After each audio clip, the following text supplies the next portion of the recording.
Country House is number 17 on the Derby qualifying list. Goes out for Bill Mott, one of two in here for Mott this year, with Tacitus as well. Tacitus is the more fancied of the two going into the wagering and things like that, going into the race. Country House, though, is very intriguing to some folks, where they look at it and say, he's going to want every bit of this distance. He continues to slowly improve. I'm taking the opposite angle on that. I think this is an incomplete sort of project horse, very similar to the way I laid out the improbable argument a few weeks back or a few shows back when we went over him.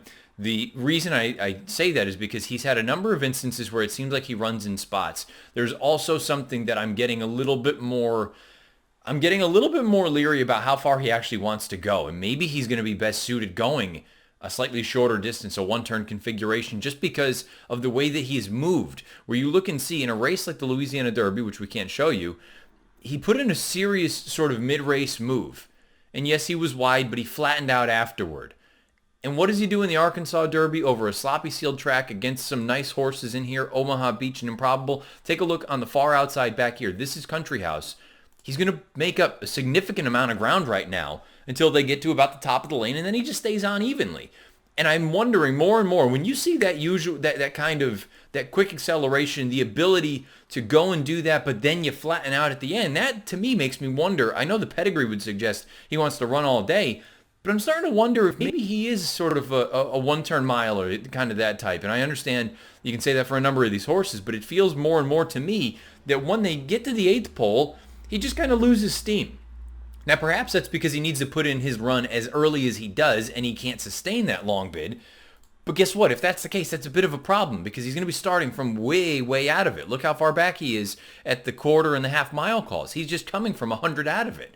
So that to me is a difficult thing. If you want to look at it and say, well, he's getting tired because he's been running since the half mile pole, that's fine, but he's going to have to do that again on Saturday in the Kentucky Derby, and you got to go an extra 1/8 of a mile. So I'm wondering if this is the kind of horse that he has that ability when everyone else is just kind of, you hear there's a term called turn time, and it's usually horses just that, how fast they get around the turn and how well they get around the turn. He seems to really excel around the turn, and then he flattens out as they get to the top of the lane when most horses can kind of right the ship and get going again because they're going in a straight line. To me, I do wonder if we'll see what happens in the Derby. I'm not inclined to use him. I understand the folks that want to use him underneath. I'm going to look at it and say, you know what? To me, there's a chance that after this, I'd like to see him turn back to at least a shorter distance. Maybe it's not one turn, but maybe it's a mile and a 16th.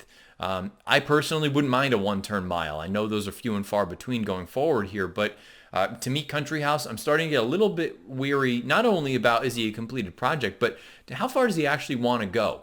He's going to be one of those horses that a lot of people use underneath in their superfectas and their trifectas. I'm inclined to leave him out of that area, but that's your prerogative as the handicapper. You need to make the decision what you think. Country House, to me, unfinished project, potentially distance limitations. I want to wait and see, and I'd like to see him turn back in distance when it's all said and done.